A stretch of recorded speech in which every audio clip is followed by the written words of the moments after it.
Be advised, mature content ahead.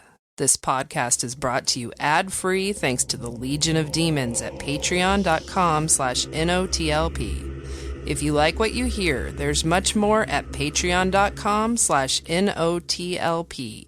Join the Legion. That's patreon.com/NOTLP. And now the show.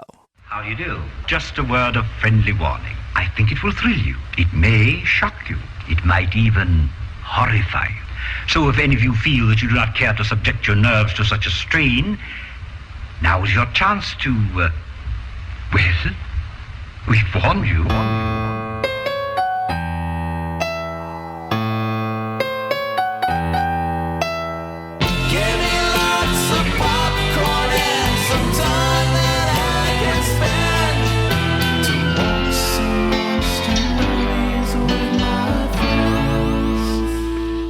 Fuck. Amy was chewing something, but I didn't know that's what you're doing. And at first I thought you were like lip syncing with the Frankenstein man. and then you sat up a little further and I was like, oh. She eating. Yeah. We have some toast and hard-boiled eggs in here. Sounds good. Very wholesome. Yeah. Love a hard-boiled egg. We're doing cursed items month. Like your fuck vases, your shit metals. Yeah. Like the vase. Like the I pronounce it vase. The pussy fart obelisk. Oh yeah, that's well known. Anywho. Yeah, sincerely. Anywho. We have our buddy Tim. Tim Borrego. He chose The Cabin in the Woods. Lamb is Spanish. It does. He is a little lamb. I love him. We go camping together. We have good times. Tim and I are just sharing music just the other day. Yeah. I'm joining the Fabulous Hair Club, hopefully, a little bit at a time here. Tim has fabulous hair. He does. And he has fabulous taste. He chose Cabin in the Woods, which is Drew Goddard's magnum opus. And I think it's a great movie. We won't mention the other person that was involved in it. No, I don't think his name he still exists. Bandied about right now, right? Yeah.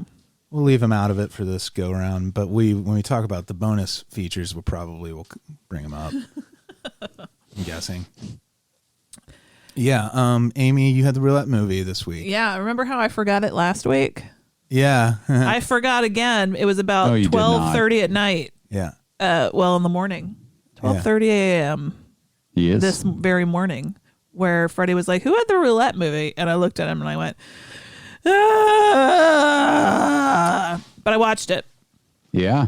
Good for you. Did you watch it double speed? You watched it all, didn't you? I watched it with her. Which is good because I fell asleep in the middle. Okay. And I was there. So how are we? I'm good. Everybody has pretty good. Everybody has good news, right? We're on our way to be Bill Gates' slaves. Yep. That's right. Fully vaccinated, nearly, some of us. Yeah. And I just started. And Amy's about to start Monday. Yeah. And Alise gets hers Thursday. If you're a patron, you get to hear my story of the side effect I had. It's patreon.com/NOTLP. Patron exclusive Patron exclusive story. You're going to be so glad. On our origins for episode 136. Yeah. I hope people sign up just to listen to that story. I'll tell you. I don't want to. Yeah. I don't want to spoil it. Don't spoil it. It's real gross. Yeah. Also, I think we had a really great conversation leading into. We did. Yeah. So 136 is one of those intros, I think, where we had a reckoning, which was worth hearing. I did. Well, we have our weekly reckoning when we listen to Origins because inevitably we say some horrible shit. Yeah. Yep. I love telling people to reckon with things. Sorry, I have cream cheese in my mouth. Well, I reckon you need to reckon with that, Amy. Right. But I like using the word, you need to reckon with that. And I came in with a wrecking ball. But it's fun to use in silly situations. You hear that barking? Like Elsa needs to reckon with the noise she's making right now. I bet you that's my hammock. I finally replaced that rotten hammock I had to throw away. And finally. Yeah. It was bad. bad. The cursed hammock. Andy fell out of it a couple of times. You remember that time where the whole thing fell apart? It's haunted. And we were like, we laughed for a second, but then we're like, I think Andy's dead. Yeah. I did die, and I'm haunting your house right now. It's the Oculus of hammocks. Yeah. Hammoculus. If you Hammoculus. That's fun. If you follow us on Instagram, well, one last thing about Patreon, also Topicana. Check that out. That's the show where we just ask each other fun questions. It was a good one. The most recent one, Andy proposed, hey, what if money and ethics were not an issue? What kind of funeral would you want? And it had a pretty, I think this one connected with a few. I got a few messages about this one. Kelley really took the and no ethics part to heart. He did. I did, but that was part of it. So no one can say anything about what I did. Yeah. Or morals. You did great. And also on the Discord, if you're a patron, you have access to our Discord server. Their discussion has continued on there. I've started to become involved. I love it. That's He's your laying the incentive. groundwork for it. Yeah.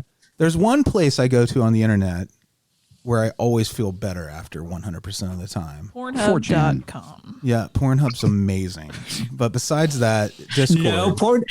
I'm mad with Pornhub because they took all the unbranded content down. Oh, yeah, kind of like there's like been a huge purge. Yeah, and randos can't put their sex tapes up, and those are the best ones. That was the only ones I watch is randos sex tapes. That's the only kind of porn I watch. Those are great, but like, I do get why they had to do it. Because you can't like enable the bad porn stuff. Yeah, thanks, fuck faces, for fucking up everybody else's good time. It's always those fuck faces. Yeah. I mean, granted, the stuff is still out there, but I have to search harder. Yeah, search hard. So that's one of my first search terms, actually. Just be careful though. We don't want to put more fuel in the machine for the bad stuff. Fuel in the machine. Anywho, I have no idea what he's saying. You know what I mean? Like I'm saying, like if we don't want to create. No. I didn't need you to explain. You got to be careful. I wanted to move on. You don't want to inadvertently create demand for human trafficking. I need to get off. Yeah. So we were talking about Discord, the place I feel good after, and now that I'm thinking about all the moral implications of pornography, I would go to Discord to cleanse my brain. Yes. And interact with people I like. Yes. We have a pornography channel on there now, so you can share anything and everything you want. We stream. We don't verify anything. You just you mark a box. You mark one box that covers consent, age, all that. It's easy. It's the easiest place to dump your whatever society destroying muck. No. Our Discord, but you have to be a patron. Yeah, is for wholesomeness. Yeah, it's a very wholesome place. It's about love. Freddy posted his vaccine selfie there. I did. That's some fun stuff. Mm-hmm.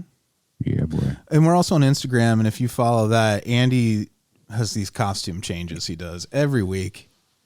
It is like such a treat. It makes my Sundays so much Fun better. days. Well, I hate to say, I mean, it might come to an end soon once we start recording in person together in studio. Yeah, he's not going to want to schlep a costume here. We'll have to figure out a fun alternative. My costumes are pretty basic. Well, let's describe. You're going to see Fred cursed. Yeah, ladies and gentlemen. Fred cursed. Hey, it's just one of them days. It's all that he said, she said bullshit. Oh God, Limp Bizkit. He ties it into the theme. This month it's cursed objects. Andy, Fred cursed, because that's the height of punnery and talent right there. It is out for your Yeah. consumption. I'm not. My comedy is nothing but basic and lowest common denominator. Yeah, because it's easy. Why work hard at comedy when you can go for the low hanging fruit? In the interest of you're like, hey, what if I became a patron to this show? Where does that money go? One, it pays all the bills that we incur.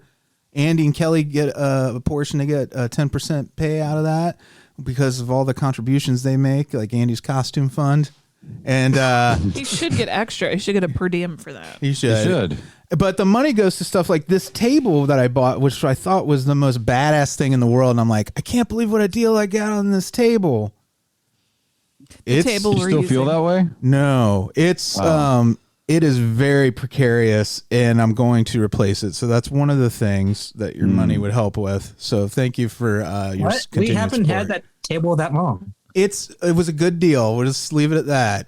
When I got it, We'll do better homework. it's made out of like next fiber board, and it's like it's leaning, and it makes a whole lot of noise. I think that comes through sometimes. Nice. Is it It's too cursed? big. I realize now it's too big. time. Is this fascinating for you listening? Yeah. It does look badass. When you come into this room, it looks like the board meeting of Fun Incorporated. We're like, holy shit, man! Did you see that table? Yeah. single Oh time. man! It's Every like single time I jizz right in my pants, I see that table. I'm like, good God. it is like 5 feet long, right? At least. It's of table size, at least. Yeah. We don't At need that least. much table. I thought everybody would have workspace because I thought we'd be in here doing, more things with computers. Like working on our articles and Yeah. Were you going to turn researching. this into a WeWork space and yeah, people we could were rent gonna it? we were It's gonna become open coders. concept. Yeah, we're just open concept, like no Yeah. walls, no cubicles. What the hell, Freddy? It's just a But table. I just love Freddy's description of it. He's like really amping this table up. I don't think I've ever been blown away by a table. And Oh, Freddy's really, like, fool? You should see this table. Oh my god! Have you been to Wayne Manor? Is it nothing but tables? Is it made of tables? He's got a hell of a table. Well, the tables there they'll make you go, Tables that make you go, From the CNC Table Factory. America's strongest tables. Tables to do human sacrifice on. That's right. CNC Table Factory. So human sacrifice is a big theme of our main attraction. Do you love is. how I did that? Jeez, man. Hey, guys, Great I hope segue. this is my Yes. master class. I'm Freddy Morris. I'm going to get an ad about Segways, and it's going to have you on it. On a Segway. Oh, man, like at Disney, and I have a Mickey pretzel, but I'm driving the Segway with one hand and eating the Mickey pretzel with the other hand. Yeah. Kelly's like, just like that. Yeah. I He just has hit no idea what you're talking Nirvana. about. I have always no wanted- idea. I've always wanted to check those out, but I love Neil Gaiman, but I keep getting like his masterclass in creative writing. And I'm I like, thought you were talking about I that thought you were talking about Segways. Segways. I was like, is Neil Gaiman on Segways all the I time? pictured him on a Segway. What is that?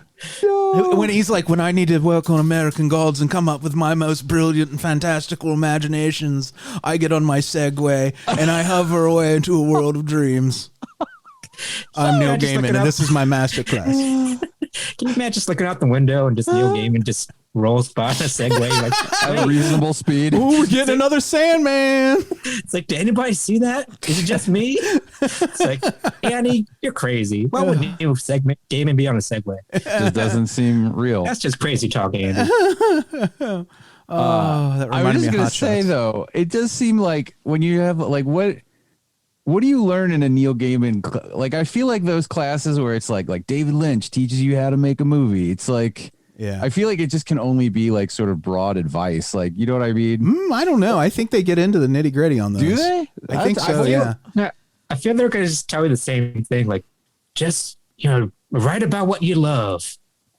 Is that the advice all these people give? But I'm would very people curious. still be paying for these classes if that's all it no. was? Was like, follow That's what your I mean. dreams. I'm very curious about them because it They seems to sign me- up because they're celebrities, not because of the advice they're giving. I don't think.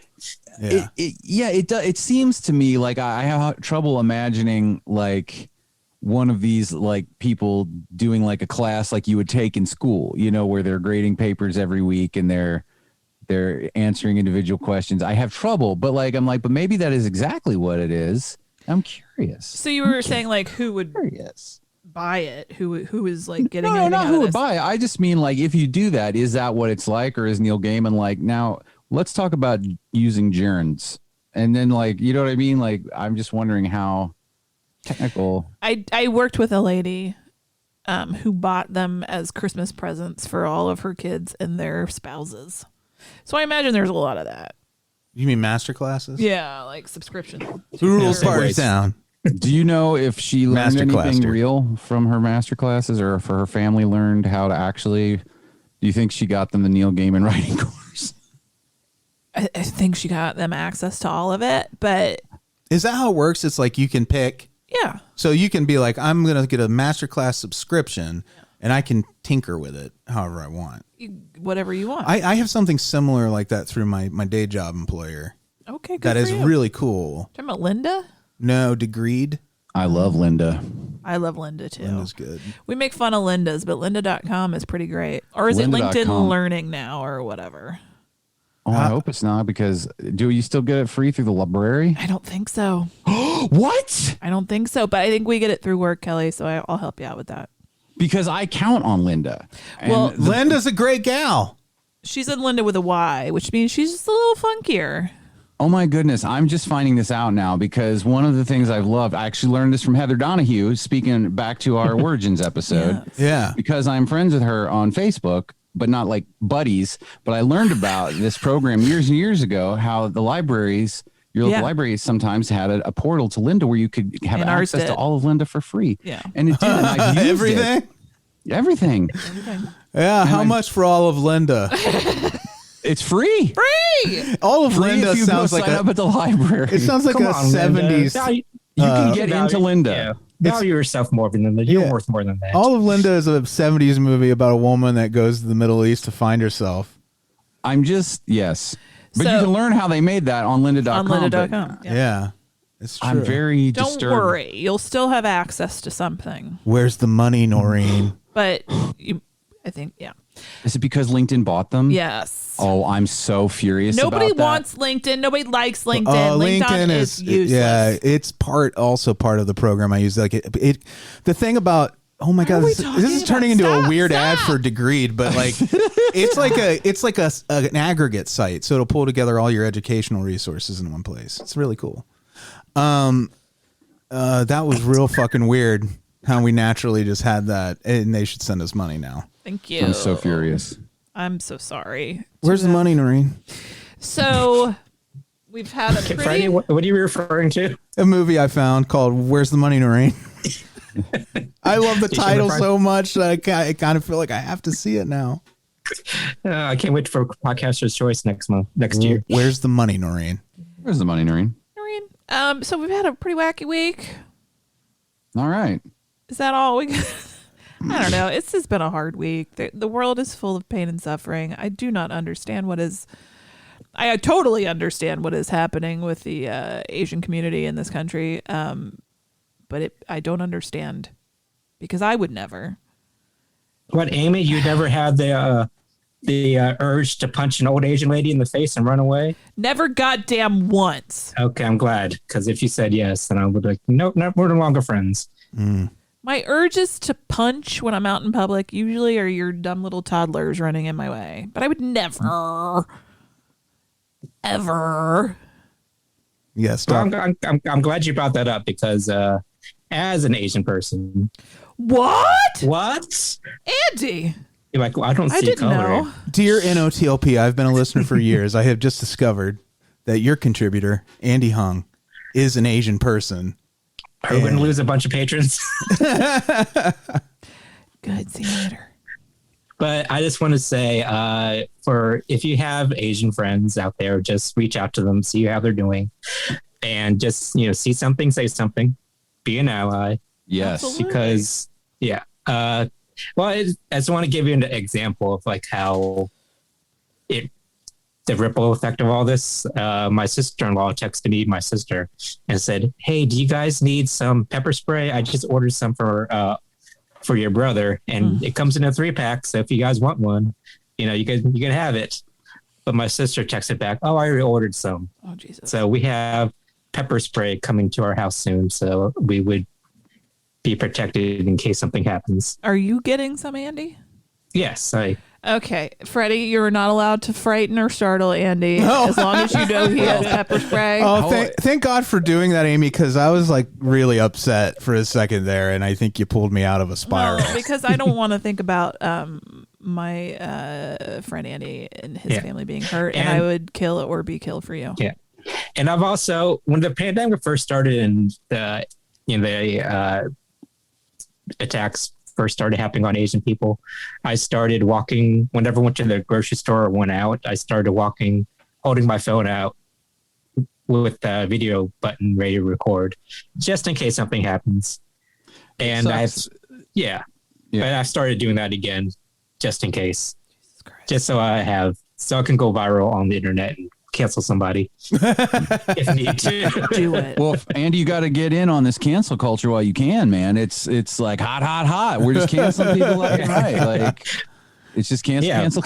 All day. Bye, Dr. Seuss. No more Dr. Seuss for anybody. Is that you? It was me. It was just me.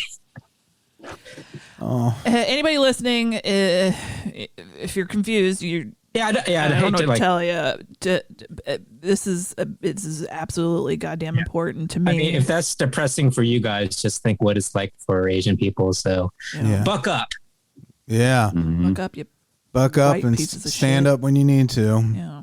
People are like, I didn't listen to this for this political bullshit. This isn't political. This is goddamn human fucking compassion. Also, I'm pretty sure people. But there are people like that say that all the time. Like, why does everything got to be political? That's that's a reaction you get when you trigger somebody's right and wrong response inside, and they don't want to deal with it. Yeah. Well, the problem is that you probably had those thoughts in the first place, and you just don't want to be bothered to deal with anything. That too. So it's the man in the mirror. Like, maybe you should look at yourself, and if this stuff bothers you, then maybe you're the problem.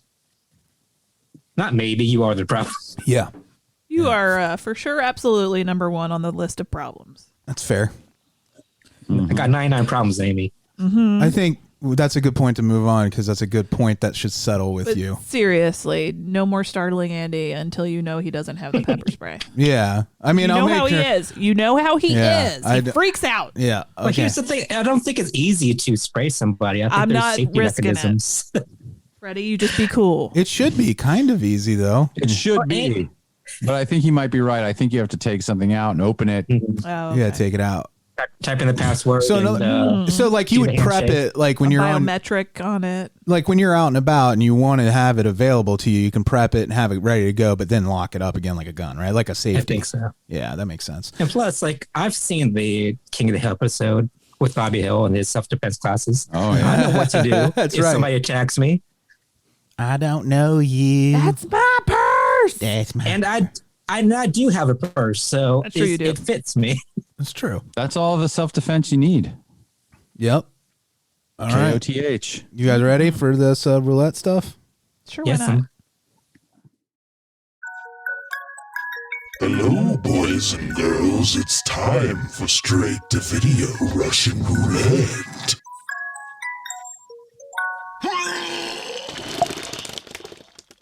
In the name of our Lord Jesus Christ, I command you to give me your name.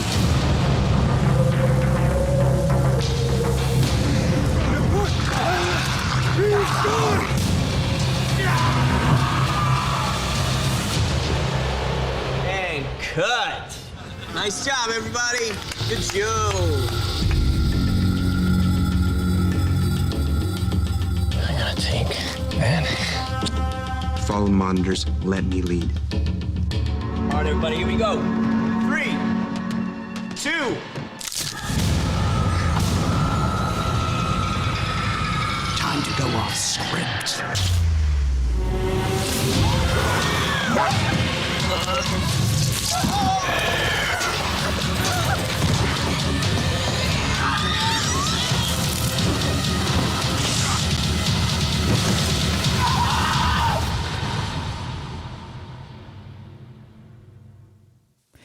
So, I watched That this. looked good, actually.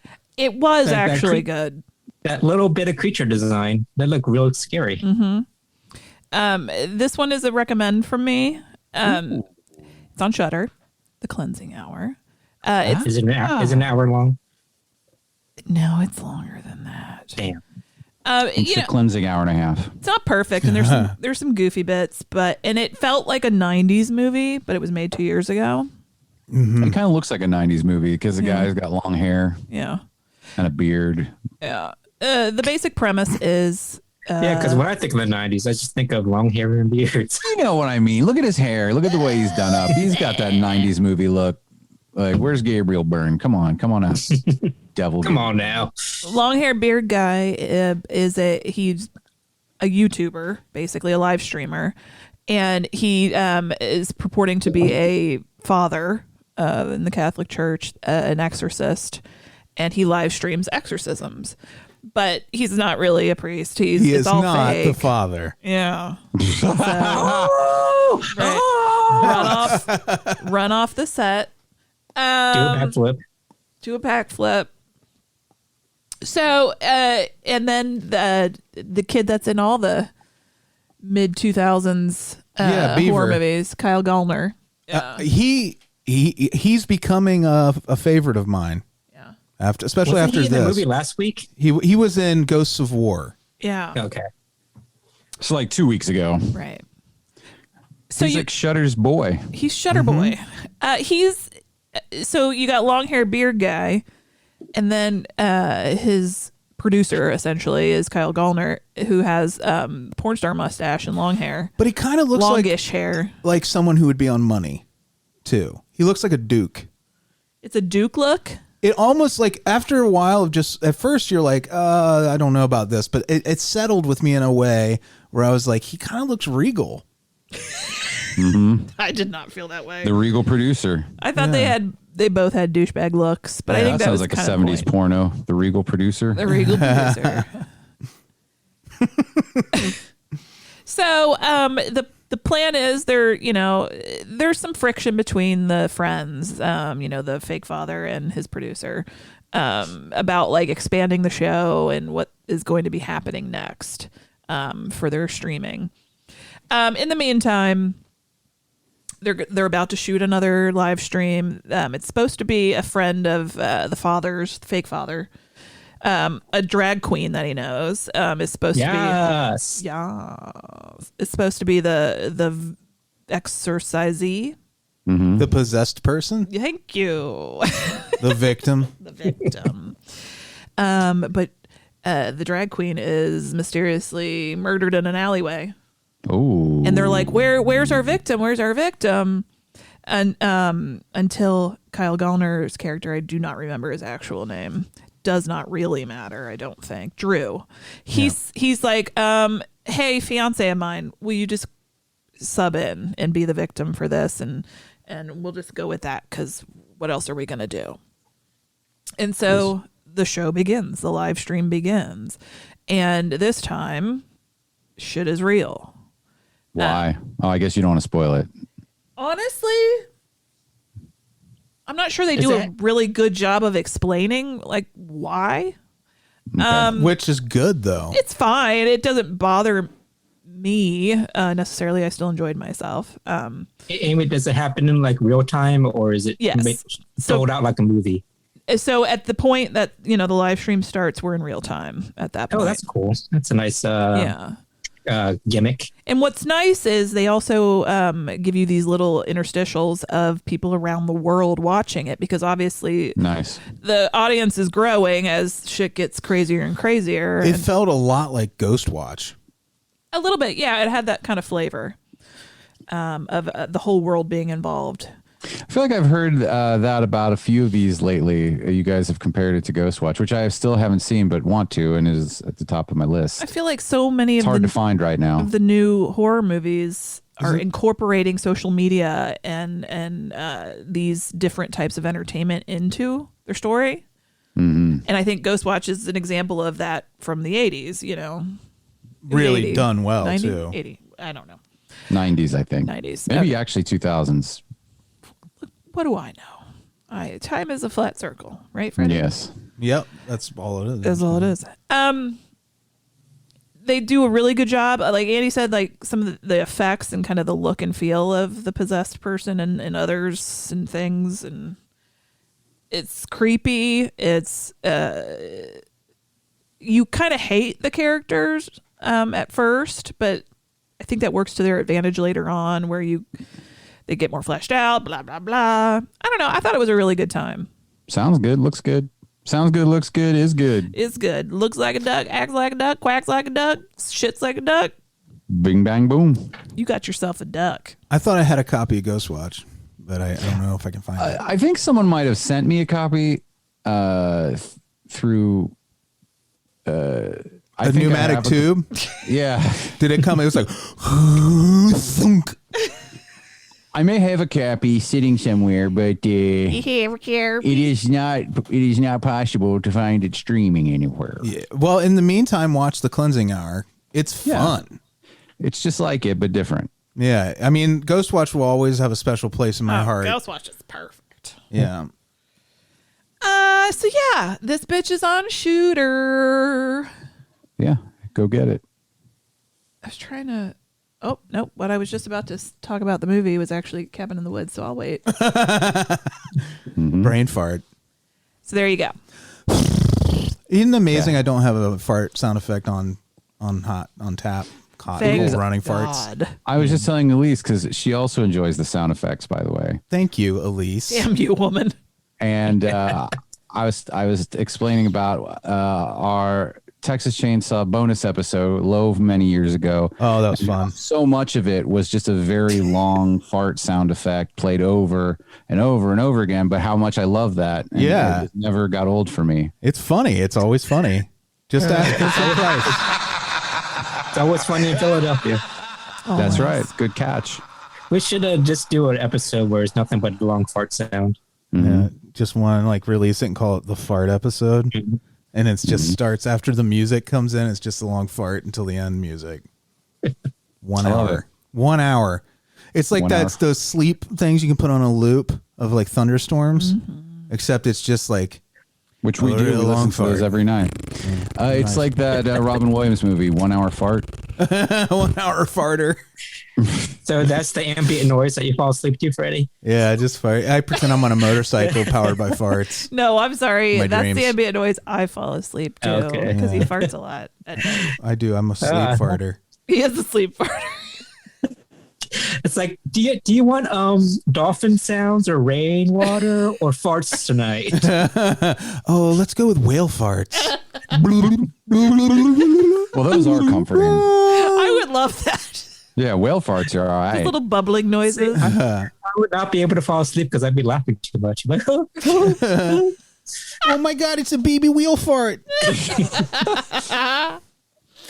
All right. It's time to pass around this Jack in the Box and see who's gonna pop it out for next time. I love that. Pop it out. Did that work? Stuff. Did anything I pop say it make out. sense? All right. So we're gonna start with Freddy.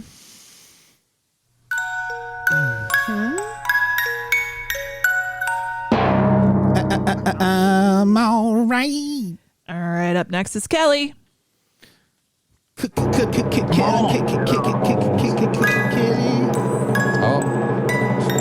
it's only fair. It's my turn.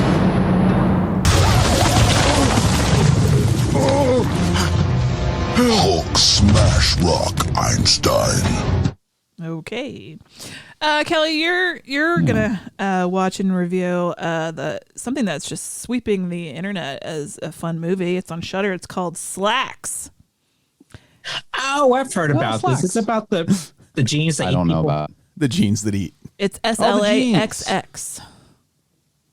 So here's your description. A possessed pair of jeans is brought to life to punish the unscrupulous practices of a trendy clothing company. Shipped to the company's flagship store, Slacks proceeds to wreak carnage on staff locked in overnight to set up the new collection. Well, this just sounds fun. It sounds like know, a 70s right? or an 80s movie. Or rubber. Absolutely. Yeah, it sounds fun. It sounds fun. You remember that skit on SNL where Will Ferrell was the devil and the guy wanted to be a rock star, so he made the deal with the devil, and Will Ferrell shows up and they get up and everything, and he has an electric guitar. And he's like, okay, you're gonna teach me the song that's gonna make me a superstar. And he starts playing the guitar, and his song is Fred's Got Slacks. And it's just like, ooh, Fred's got slacks. All right. Yeah, I like it. Slacks. Okay.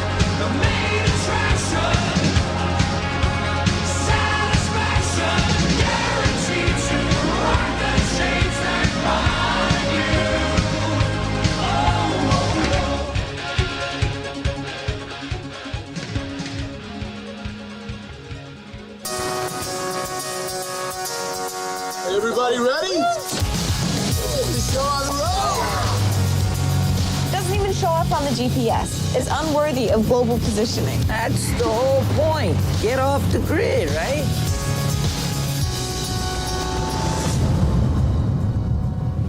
Hello? I'm thinking this thing doesn't take credit cards. Sign says closed. We're looking for, what's it called? Tillerman Road. Not to get you there, getting back. That's your concern. Oh, this is awesome. Whoa, no way.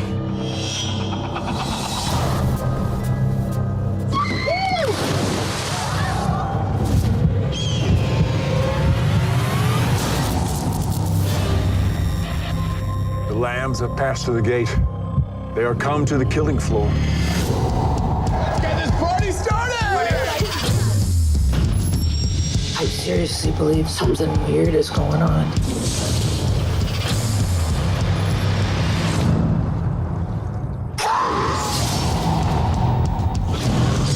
What is that thing? We have to stay together. This isn't right. We should split up. Yeah, good idea. Really? We gotta get out of here.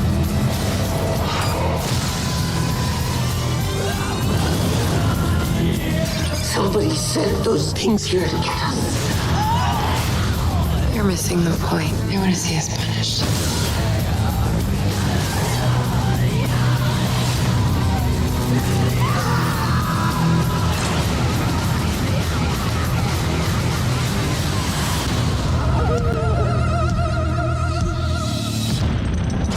I think I can get it to go down.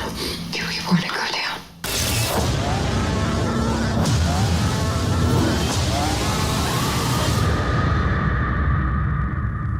What a movie. What a movie. Love this movie. This is much like the last one we did. I can't remember what that was. Oculus. I've seen this movie like 3 or 4 times as well, like several times. This, I think, was only the second time I've seen it, maybe. Me too. And I liked it even more this time. I got a lot more out of it this time. Oh, yeah. It gets better for me every time. Well, now you know what to look for in this movie because you weren't blown away by the concept of it. So now you can look for things that you missed the first time and look for like little Easter eggs. It's like walking through a haunted house with the lights on. Yeah, it's deeper once you know or get the twist out the way, so you can really enjoy it this time. I don't think there were things I truly had understood about the motivations and the whys. Yeah. That maybe I just forgot that I knew at the time or truly paid attention. But it was a lot. Yeah. It's a lot more clever. Yeah, this is the movie I didn't cars, even though there could be plot holes, but I enjoyed it so much that you didn't pick it apart. Yeah. Yeah, well, I find it fascinating this time through. Oh, I'm sorry. Go ahead, Kelley. Oh, no, no, you go ahead. Well, I was just going to say this time through the fact that they had to make decisions. It was almost like a video game wherein like they wouldn't face consequences unless they made certain decisions to interact with the environment. And see, that's one of the things that I didn't quite understand what that meant. I don't think the last time I saw it. Like, I don't think I truly understood that the Bradley Whitford and Richard Jenkins and those crew were kind of the heroes of the movie. And by having to do something awful, which is allow these people to be murdered and killed, and suffer, murdered and killed. Killed. I missed what you just said. Oh, I froze. Yeah, I was just saying that the corporation. I don't know what they are. They feel like NASA. People, they're kind of like a hero of the situation, and that by having to do this awful thing, which is allow these people to suffer and be murdered, they're trying to do it in the most ethical way they can to get the desired outcome, which is them dead and fed to the old gods. My imagination filled in some blanks this time through, but Kelley, I want to hear what Kelley was going to say. Well, I was going to say also this, I like the way this plays with the meta idea of we are the old gods, and this is all done for our benefit as the audience.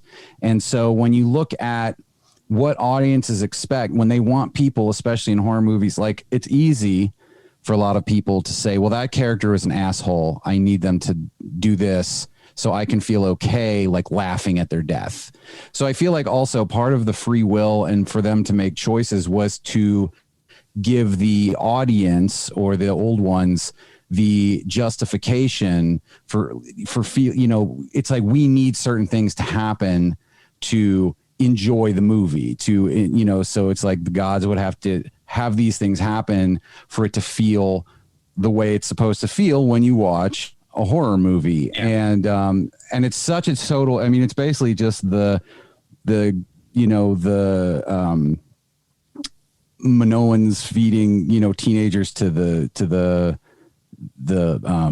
Minotaur in the labyrinth, you know, right. It's that sacrifice young people to keep the monsters or the gods, you know, from destroying your kingdom or what. Can you indulge me in a weird thing in a minute? I was just going to ask, like, well, the reason why this might come off as a little like my imagination was just running away with itself when we watched this. But like, and I said this, I actually paused the movie and looked at Amy and Annie. I'm like, I want to say this out loud to see if I'm crazy or not. But it's so brilliant. I have to stop. Well, it's not even, doing. It's so simple. It's like what you were saying, Kelley, about the being like metaphorical almost, that the audience is the old gods in this scenario, works kind of with the flip side of that coin. In my imagination is that there's this much bigger fantasy world scenario in which there were the very, very old gods that had a deal with humanity that they would sacrifice a virgin to them once a year. And then the humanity tried to negotiate because they didn't want to keep doing this because we naturally don't want to kill each other. And they went to the gods and they said, why don't we come up with rules for the people we sacrifice that they have to have a slight against you before we kill them? And then, you know, there was I imagine this elaborate negotiation period between humankind and the gods where they set up all these rules, kind of like Congress, like where they sneak things into the bill. You know, I imagine like this backstory started filling in for me in my imagination because, again, I knew how it ended this time. And I started looking for other things, and it felt very big, almost like American Gods to me. Where it is exactly like that. Yeah, where these are real characters, that those gods that are watching this do exist in the movie world, that we're not metaphorically. But I mean, it works as a But that's what I think. We are still the gods in that universe. Oh, I see. So we made those negotiations when they were throwing people into volcanoes. We were watching then too. Yeah, like that. Yeah. Because in that universe, the universe of the movie, this is what I love about it, because it is real. It's really happening. It's all literal on that plane. But then when you pull back, the gods that Sigourney Weaver is talking about is the audience, because it's, you know, it's clearly everything that happens in this horror movie are these tropes that we've come to expect. Yeah. And need to feel these feelings that we get when we watch it. But that it is still completely in that universe is a universe that exists. But then when you pull back, the audience is what they've had to negotiate with over, and it even works out the way movies have changed and fiction has changed over time. To piggyback on what Kelley was saying, we're watching a movie. Like, I saw it as every horror movie that we watched are the rituals playing out, and that's where that's where they get their funding from, because they release these videos and they make the money off of the movies, and that's where they get the money to fund all these elaborate. That's a fun idea too. Or is it the elaborate compound they have and all the technology they make to push the story forward, or push the people to do these chosen ones to, you know, do what they need to do to satisfy the gods. So this is kind of like a money-making thing for them, so we can keep this thing going. I think the motivation is so baked in and not ending the world. Well, is that it could be governmental. If we are the gods, we need our violent thirst quenched. Well, so we have to have these movies to keep us all kind of complacent, not destroying the world. Yeah, which is why TV, and it was all invented, is to keep the masses quiet and sitting on their couch. But do you feel like because man, the government, man. But otherwise, we'll just be tearing shit up left and right. But don't they give us that proxy too with the control room, where we get a second? At first viewing, they're the villains, and then we also assign so many other things we don't like about ourselves as audience members to them. Which is another deep level this movie works on, is when they're trying to coax the sex scene to happen. And Andy said it's creepy. Yeah, it's creepy to watch all of these men staring at the screen in such anticipation, because the first time through you think they just want to see these kids naked. Right. But really they're over. They're they're not underage. They're not kids. Well, they're college youngins. Kids. You know what I mean? I don't like what you said. They want to see naked children. No. But like the fact that they cheer when that happens is because they know, or not cheer, but like later when they do, but like when they're let down in that moment, the stakes are much larger than seeing a titty. The stakes are the world will end. Right. So then all of a sudden, then you are, for criticizing them and feeling icky even during that scene, you're watching a control room full of heroes trying to save the planet, disappointed that this portion of their mission failed. No, I saw them. They still enjoyed what they were seeing though, because just the look on their faces were like they were under so much pressure that that was part of it. Yeah. This is another one of the things. Thank you, baby. I just reviewed some delicious goodies. That looks This good. is another one of the things I love about this movie, because everything you're saying is absolutely true, but you can again also look at it as this is a scene where they're flipping the camera around at us. Mm-hmm. So they're like, the movie manipulates you into thinking, oh, look at these dudes. How disgusting are they for being entertained by what's about to happen? And they're like so into this sex scene, but then we're anticipating it. The only reason they're doing it is for us. Is for us. So like we're thinking these dudes are creepy, but like we're the real voyeurs. Yeah. They're doing our bidding. And they're also people. So it's like we're disgusted by what they're doing, but they're just people in this situation too. And they behave like they're just these workaday people. And it's like, again, it's like saying, oh, you think that's creepy? Well, what are you doing? And you're like, oh, right. And we sound like the stoner right now because all these elaborate theories. Hey man, this is what the movie really means. It's turning the camera on us. You know, there's a reason why there's that stereotypical stoner conversation that happens, because being inebriated lowers certain preconceived things. You're a little more honest. And I think what happens when you watch something like The Cabin in the Woods, especially multiple times, is you begin to realize that it is exactly what you're saying, Kelley, in that it's saying, you know, in your real life where things really do count, do you stand up, right, and make your voice heard? Like when you see that creepy thing happen at work, and it spiraled out into even more so into the real world conversation. And when we got to the bonus features and we started talking about Joss Whedon and all the controversy that's going on, and when do you speak out, and when are you like, this situation that's happening is my job. Am I on the right mission here? Am I doing good here? Or am I doing harm here? And that theme, that makes this movie play in such a deeper way than it would have before all that came out, I think. Mm-hmm. Because this is literally what's happening. It's about standing by, witnessing something and being complicit in it. And to have that someone like Joss Whedon be such a large part of this movie is kind of it speaks to exactly what was probably wrong that let that go on for so long. Well, he does that. I mean, if you really do look again, even at his other stuff, it's all kind of like that. That's kind of what part of what led me to see it this way is just other, you know, obviously Drew Goddard co-wrote and directed this, but obviously Joss Whedon played a large part in the creative process on this. You can see his handprints all over it. And it feels like how Buffy was really genuinely a metaphor for high school as horror movie. And there were a lot of things I felt like that were sort of obvious, but done in such a clever way that you could look at it in one of 100 different ways. And that's part of, I feel like this is very in line with that sort of aesthetic that he's had with different projects. So, excuse me, I had a little froggy in there. So this time around, I looked at the very end a lot differently. So just keeping the very end where the victims have decided they're not going. Is there something at your feet? Just what's wrong? Oh, you kept moving your mouth away from the microphone. I thought you were looking at.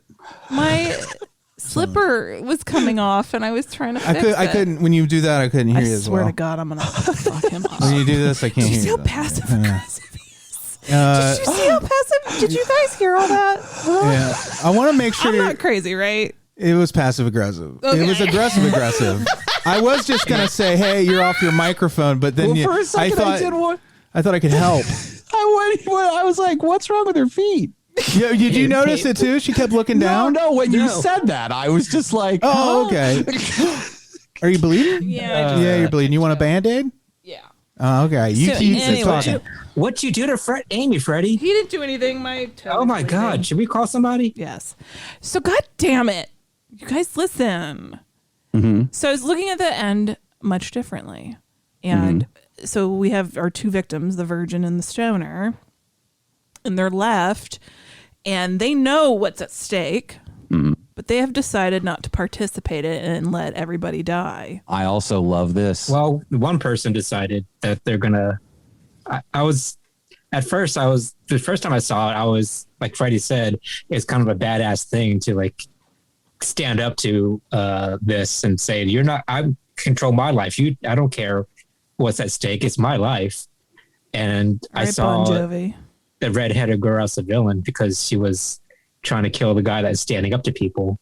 But now, like Amy said, I see the stoner guy as the villain because he wants to risk the world just because he doesn't want to be told what to do. Right. Well, again, you can look at this in a couple different ways. You can look at this as an extremely selfish act where one person says, I'm not going to be the sacrificial lamb to save the world, and the world can fuck right off, which I actually do love. That, again, as a concept, right? And in a concept in life where it's like, if you pull back far enough, everyone is an individual. You know what I mean? You can belong to society. I feel like anytime you say society, everyone thinks you're a stoner. But like, it's okay to use that word, listeners and everyone. Doesn't make you some like hippie dude. But it is like, society is all about working together.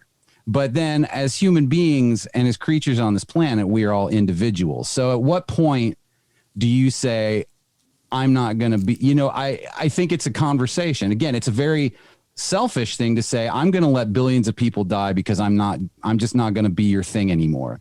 Well, but then I think, like Freddie said, the real world stuff that's happening with Joss Whedon makes you look at this movie a little differently. Mm-hmm. But what's happening in the world right now, where people refuse to do a little thing for the greater good. Yeah. Well, but that's a little thing. Yeah, that's different than being sacrificed or getting a vaccine. This works as a metaphor, though. But people just don't like to be told what to do, and that's why a lot of people are refusing to do certain things. And it's the same way where this guy says, "It's my life. I can do what I want. I don't care what the implications are. Don't tell me what to do." It's true. I think it comes down to, though, what your sense of right and wrong is. Like, right. how important are you to yourself versus how important is the rest of the world to you? And I don't think there is a wrong answer necessarily. I just I think remember it's a wrong answer. It also depends on what you think of as if you pull back, does the cosmos care at all? Because if the cosmos doesn't care, then it's just societal. Yeah, it's a very Rick and Morty way to look at things. I just, a wise man named Mr. Spock once said, I like the Mr. Spock quote. The needs of the many outweigh the needs of the few. In this particular instance, I thought it was a terrible decision. I understand not wanting, like, you weren't given any free will or choice in this matter. You were put in this position against your will, and that's not right either, but I would rather still exist. Well, no, again, it is if you're going to belong to a society, that's the thing. Right. If you're going to belong to a society and you want the benefits and comforts and everything of that, then you need to behave as if you're a part of the society. Right. But that's a presumption that it's like a contractual, not like a transactional relationship. Whereas like the truth of the matter is like there are members of the society who take so much more than their fair share and don't give back. It is, but again, they are allowed to do it. I'm not saying it's right. I'm not trying to get into a thing where I'm defending Randian things. I'm just saying if you look at things outside of that, like just from again, what is if you look at it as an atheist, then we're only doing this for humankind. You know what I mean? It is only we feel the need to be good people because society is a thing we evolved and developed to keep ourselves alive. We had to say, look, we need to somehow evolve these emotions so that we don't feel like killing each other as much as we do right now. Otherwise, this species isn't going to last. And then we developed society to make ourselves feel like we should take care of each other. And now we do. And that's where we are. But I feel like if you pull back out of that to just, and if you think that there's any more to the universe, then certainly good and bad are not relative things. But I don't know why this movie just makes me get real cosmic. And no, it's so good, man. Freddie was doing that last night, and I was like, "Shut up! I can't. It's too big. It's too big. They'll never fit in my tiny little brain. I can't. It's too big. My sweet little brain can't take your big idea." I do. These are just things I think about all the time too. Right. And I feel like you can't talk about it because as soon as you start talking about good and bad and relativity, people think you automatically don't think that good is good. That you're nihilistic. That's not what I'm saying. You're being analytical to society. Right. You know what I mean? But I can pull back and take my emotions out of things to look at things. You're like, hey, let's play devil's advocate. I don't actually usually like playing devil's advocate. I don't like devil's advocate. But it is interesting for the sake of the conversation. And especially when it comes to existential stuff like this, it's worth doing. I think to put those points out there and to say, I'm going to look at this on a macro scale wherein humanity is like an organism in and of itself. Mm-hmm. And at what point did the organism evolve to say that the healthiest thing for us is to come together and do things as a team? Yeah. Versus try to fight it out in our corner of the body on our own. Because so that's basically, and I think about that a lot, the earth as a living being. And that we are the cellular structures of that living being. Well, just like I said, the things going on in the world are making you think a lot of things you didn't want to talk about before. You never had to, but just the way people are thinking, like, is this COVID virus the way the Earth's telling us that we're going too far? Is keeping us in check? Right. Yeah, it's interesting. But then again, it's like our natural response to leave the planet behind. Is what's happening the natural course that we were meant to take anyway, and that we were supposed to leave this planet and move to another place and not destroy this planet but save it by leaving. I agree. Yeah, I think about that too. There's not a way to know right now. Yeah. This is like woo. So I'm gonna take it to this point of the movie. Mm-hmm. And talk about just how brilliantly it pulls in all of the tropes and little genre winks and nods. Yeah, it's a love letter. It is so a love letter. But it's a love letter in a way that I like because it's showing you, it's not telling you. Mm-hmm. It's almost like a horror advent calendar. It is. You have to know it. You have to know horror to get all the shit. Yeah, but it's not obvious that it's not spoon feeding you the references like a lot of like the nostalgia trip that we're on right now with the 80s and 90s. It's exactly. Like, oh my God, it's so 90s and 80s. Don't you love it? You're right. It is. It's subtle. You got to catch it. You got to look for it. And that's why it's fun to watch it a bunch of times, is to catch more of these things. Do you get the feeling too that all of these stereotypical and archetypal horror creations that are living in all these cubes are victims to the same way that the sacrifices are? So it is like that. Is the movie saying that the movie magic exists as real magic in this world? Yes. Okay. Did you feel like this fit? I remember when this first came out, it felt like it was a Buffy sequel in that this was where the initiative was headed, why they were doing what they were doing on Buffy in season 4. Well, I did. I feel like, yes, I definitely have had that. I tied it to that. And since I've started Dollhouse, I've actually tied it to that universe too. Yeah.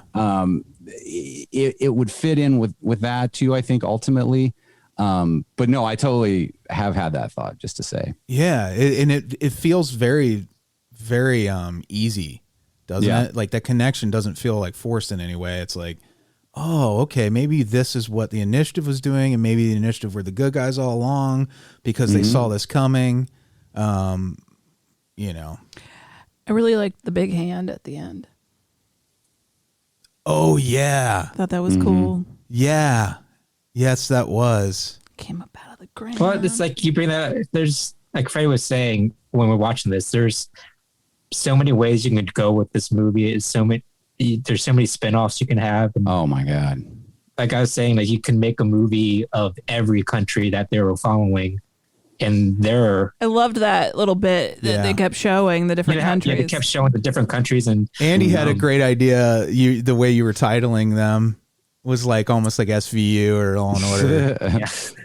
But I would love to see like a version of this, of what's happening in Japan. Oh yeah. And the people behind the scenes trying to manipulate these little girls to, to die basically. And I want to see the version of, was it Spain? With the kaiju. Yeah, well, Andy, it's funny that you should say that too, because the timing of this, we've been watching For All Mankind on Apple TV. Mm-hmm. It's a great series, but it's an alternate reality wherein the Russians made it to space first, but it has a lot in common with this movie in that you have those different nations, but they're addressing it's just like the space race, except it's the don't end the world race. Right. Idea that there's all these other countries handling it maybe in a completely different way. Right. That would be wild. Yeah. And I would love to see like an office sitcom where they just follow the like Bradley Whitford and the admin workers. Yeah. I would love to see how they're, coming up with these ideas and how it, sounds very goes the against good place. It would be goes against what HR wants and what, the mechanical side and what the chemistry side. Yeah. Like a surreal Westworld kind of situation. Yeah. And what it does feel like, you could do, I would love to see like an animated series. Like you could do all of this as like an animated series, with different aspects. There's so many stories. Yeah. That's what I love about it too. There's so many stories you can tell in this universe. Yeah. You can have a prequel where it shows the gods and the negotiations of this contract we have with them. You could dive deep. It'd be a great series. Yeah, I love it. But it probably never will be at this point now. Well, hopefully, I'm hoping that the work and all the other people that work so hard on all these stories. If anything was going to happen, it would have happened. Like he was just, he was a writer on this, right? He didn't direct it. Producer and a co-writer. Yeah. For the longest time, I thought he directed it. But he was on the set. Like I think constantly. He was very involved. You know what I mean? It's one of those things where, like you said with Guillermo del Toro, he's I think heavily involved creatively, but ultimately didn't want the director reins. I think. I think I at this point I've heard nothing bad about Drew Goddard or the people who participated in creating this movie. Otherwise, so I they had a lot of fun on it. Yeah. So what were you going to say about the extras? You were saying you wanted to mention something. Oh, just in general, because I had said that the Joss Whedon bit was going to come up because of the extras. That's what I was saying. Like we otherwise it's the elephant in the room situation. Right. Is all I was saying. But speaking of the extras, well worth owning this movie to watch. The creature effects specials on it are great, especially the bit about the merman. Oh, and, Heather Langenkamp's company worked on the special effects on this. It was nice to see her pop up. Yeah, her and her husband are really talented, and she has an understanding of effects work that she can articulate it in a way when she describes why they made decisions that's really deep. Like that's awesome. Very artistic. I didn't even know she had an effects company. I didn't either till this thing. They got married on New Nightmare, I think, right, Andy? Do you remember? Do you know? I'm pretty sure they met on New Nightmare. Hey, Andy, could you just text your friend Heather Langenkamp real quick? Okay. I didn't go to Heather Langenkamp. I didn't go for that weekend. You didn't go to... Well, yeah, when you guys were in school, did you go to Heather Langenkamp? You guys want to go Heather Langencamping? Yeah. Heather Sleepaway Langenkamp, too. Well, we did it. We did it. So, feedback Sunday? Yeah, boy. Or are we going to take a... I don't know. I kind of feel like maybe... All right. Yeah, I'm in. Are you in? We're on vacation this week, so Amy and I just exchanged a glance of our week. Well, you let me know. Listen, if you want to take it off, no, I kind of. This is like the happiest part of my week, though. Yeah, take it off. So for selfish reasons, I feel like maybe we should do it. Yeah, do what you want. I just always want to sleep. All right. True. So yeah, feedback. We'll be made the decision for you, so you had no free will. Did so I? Are you going to stand up to him? Like you tell me. You make the decision, Amy. No, it's fine. There, you just guys. That was your fourth wall. We're gonna do that next week. So if you have anything to say to us, crew@notlp.com. Yeah, we have leftover feedback because we didn't do feedback last month because was I sick? It's leftover. I don't even remember. Anywho. Thanks, Tim, for picking this awesome movie. Great movie. Yeah. I'm so glad I revisited it again. I feel like we barely talked about the movie because we were going so philosophically, but other than the deep philosophical questions we raised, it's just a fun movie. What do you want me to say? What do you want me to say? Bradley Whitford, he's great. Chris Hemsworth. I love Franz Kranz. Freddie Kranz from Dollhouse is when I first saw him. Yeah, he's Topher in Dollhouse. He's awesome. And Tom Lenk shows up, and Amy Acker. And if you're big fans of Buffy and Angel, you'll know who I'm talking about. And watch they did a whole segment on the extras with him about the weed paraphernalia and the elaborate prop work that went into creating this character's like kit and everything, but also his enthusiasm for delivering all of this information is off the charts. Almost like he is shaking and just so into it. At some points, it was uncomfortable because I felt like I was cornered. At Horror Hound, I'm like, how do I get out of this conversation? Yeah, it was one of those. The old coot at the beginning is local. My friend of mine claims to be his cousin. Oh, I wonder if they're going to do a signing at a grocery store, like where they're like the cousin of the guy from Cabin in the Woods, the one who was the Harbinger. That's what this banner will say. Yeah. And he'll be like, I'm here all weekend doing a signing. If anybody's interested, I'm the man that met Andy Griffith. Hey, don't put it past us. Cincinnati. That's right. Connection to anything. Yeah. All right. Well, there you go. End of every show, we always say hi to our Beelzebubs. Again, if you want to support the show monetarily and get some extra stuff, go to NOTLP or patreon.com/NOTLP. Yeah, people already got stickers. I think y'all got your stickers? I think the mugs are coming soon too, right? The mugs are coming. And then we've got a t-shirt and a tote. And a tote. Totes my goats. Totes my goats. So we'll say hello to food delivery artiste Alise. Thank you, baby. I can't wait to dive into this. Like, we watched her deliver all this food to him, and my mouth watered. Well, she works for DoorDash for Kelley, though. Yeah. Just for Kelley. Yeah. We got Amanda. Alise will be there in 15 minutes. Hi, Amanda. Yeah, normally she'd be naked delivering it, though, but not Amanda. Ernest, can I get through a name without having to repeat it 5 times because you're all talking? What?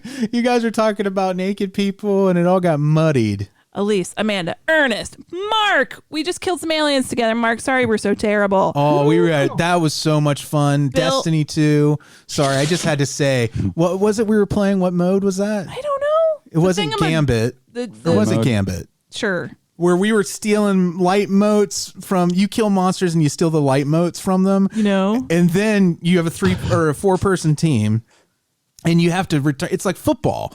You have to take the light motes and return them to this bank in the middle, but you're also being attacked by aliens the whole time.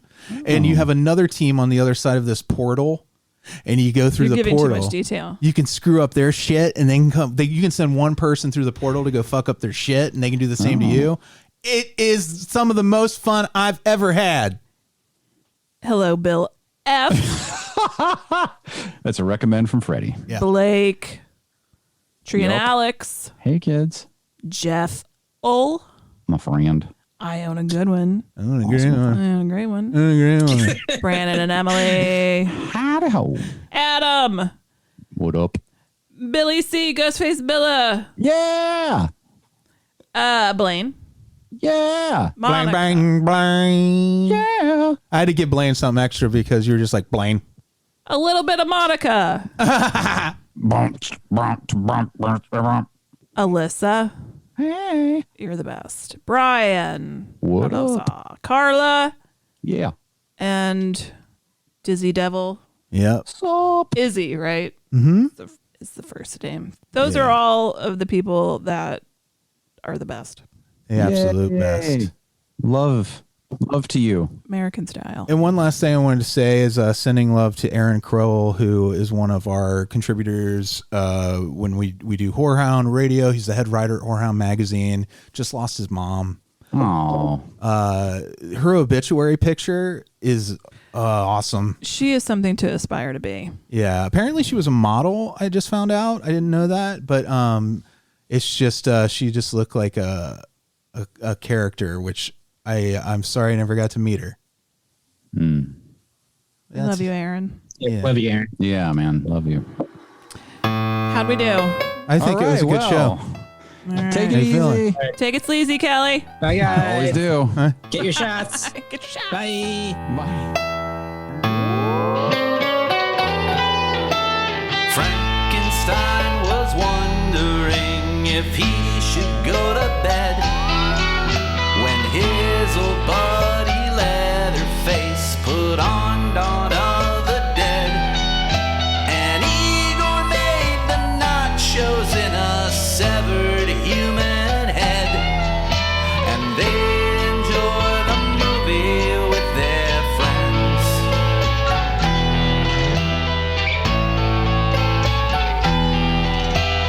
David Kessler walks the streets of London on four legs, while high above him Ellen Ripley finds some funny eggs. And Freddy laughs at Nancy in her nightmares as she begs to have just one more moment with her friends.